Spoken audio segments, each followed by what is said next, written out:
This is the Horse Radio Network. This is episode 240 of Horse Tip Daily, a different horse tip, a different equine topic, a different question expert every day. Horse Tip Daily brings the world of equine knowledge to you one day at a time. Today's tip is sponsored by Eco Gold, high-performance products for the ultimate in comfort and protection for your horse. Enjoy today's tip.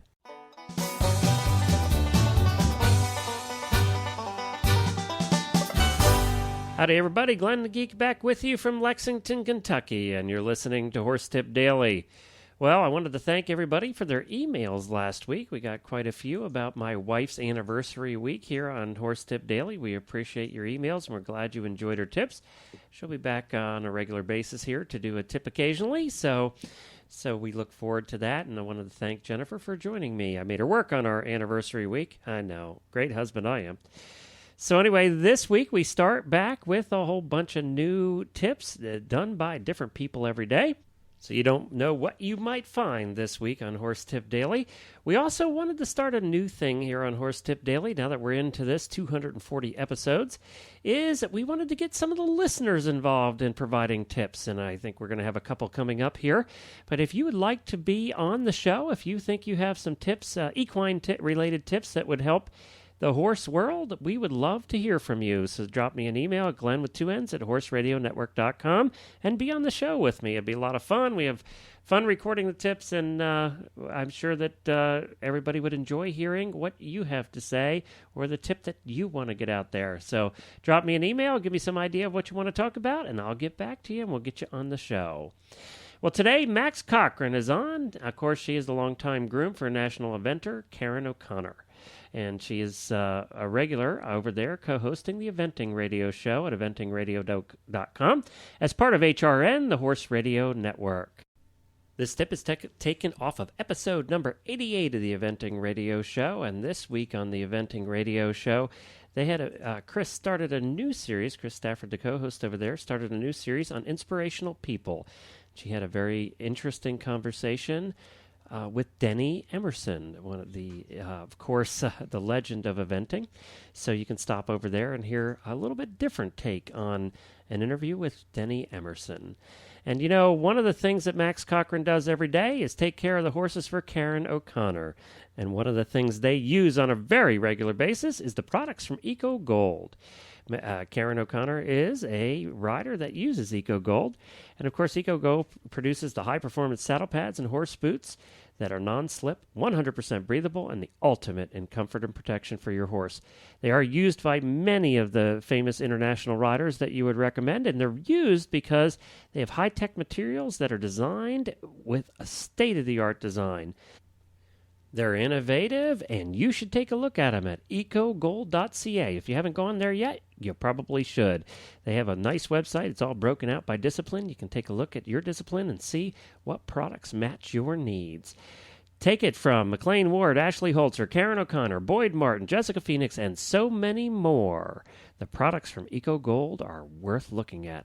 Well, talking about getting started in the horse world, Max, is something you came in a slightly different route, but I think this is topical. There's a lot of young people at this time of the year are wondering about a career with horses. So we're going to address the subject of whether a professional qualification is necessary for a career with horses.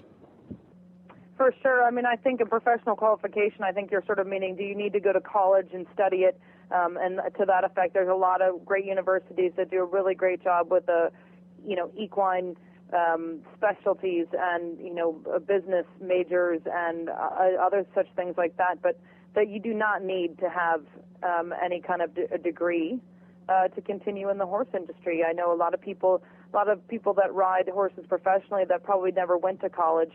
I know myself, I went to college with a major in sociology, and here I am running a horse farm. So for sure there is definitely no professional qualification. I think, the qualification is for you to be dedicated and to be hardworking and to have a passion for it. And if you're lucky enough to have, as you say, some of these inspirational people that are around you that help to teach you, and someone that can, you can be put under their wing and they can teach you how to do everything. I was really lucky in my life to have some really great people that sort of took me under their wing and took me along. I had Tim and Jane Murray were my godparents as a kid growing up, and I learned how to ride at at Tim's mom's stable, and they just sort of took me under their wing, and off I went. And Bobby Costello and Mark Donovan and Mike Plum and all those people just sort of continued to inspire me to get better and to learn more and to be more. So there's definitely no professional qualification, but there is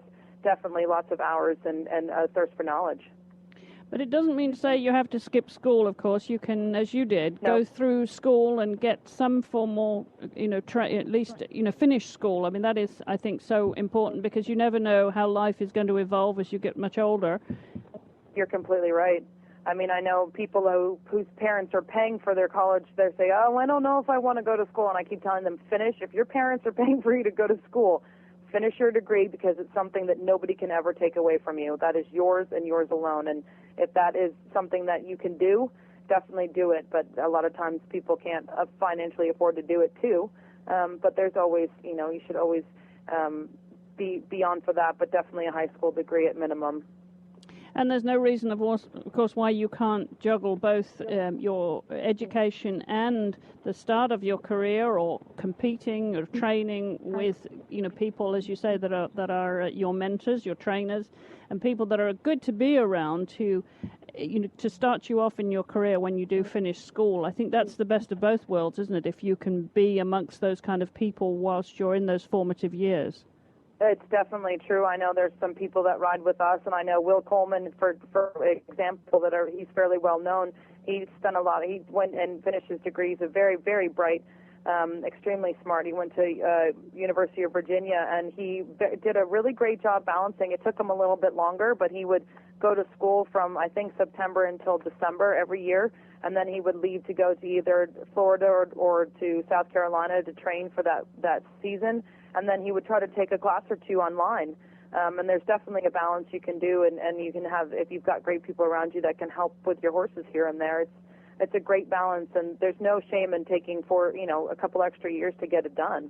I know Ashley Kehoe, some other people I know are doing the same thing. It's definitely doable if you are, you just got to sometimes tweak the system a bit, but it will work. And, of course, if you do want to take a professional qualification, they are out there. There are schools that cater to equine studies. And there's also the instructor certification program, which, of course, Karen O'Connor is so involved with, which is building up around the country, isn't it? I mean, that's just had a ripple effect now, isn't it? It is. It slowly but surely is. And, some people sort of hem and haw over the ICP program and saying, why do I have to do this? And then they're standing out in a warm-up ring and they're listening to somebody give really bad instruction. They're like, can you believe that person's saying that? And you're saying, that's why you have to be part of the ICP, because it's going to be mandatory soon that you're an instructor, you're a certified instructor. And here we are with one of the most dangerous sports in the world, and you don't have to be certified to teach people how to do it. So it's kind of crazy, but yeah, for sure. And there are great universities out there that specialize in all different disciplines, or even if it's just any kind of a business management or pre-vet or vet tech, or there's so many things, farriers and everything else in between, nutrition, and you just have to have a look for it. There's great places all over the country and all over the world. Well, thank you to Max Corcoran and Chris Stafford for providing that off of episode number 88 of the Eventing Radio Show. You can visit them at eventingradio.com. on the HRN network. Please drop me an email, as I said earlier, at Glenn with 2 N's at horseradionetwork.com if you'd like to join us on our listener expert poll. If you're a listener and you have some things you'd like to share with the horse world that you think would fit in with the Horse Tip Daily, we would be glad to have you on the show. We have a couple of those coming up, as a matter of fact. And you can just drop me an email, tell me what you'd like to chat about. I'll get back to you, and we'll get you on the show. And also, don't forget, you can subscribe to the show through iTunes or Zune and get daily tips automatically downloaded to your iPod, Zune, or MP3 player. You can do that right on our website at horsetipdaily.com. And don't forget to check out all the other great shows on the network at horseradionetwork.com. And I'll be back again tomorrow with a different expert and a new horse tip. Until then, stay safe, everyone.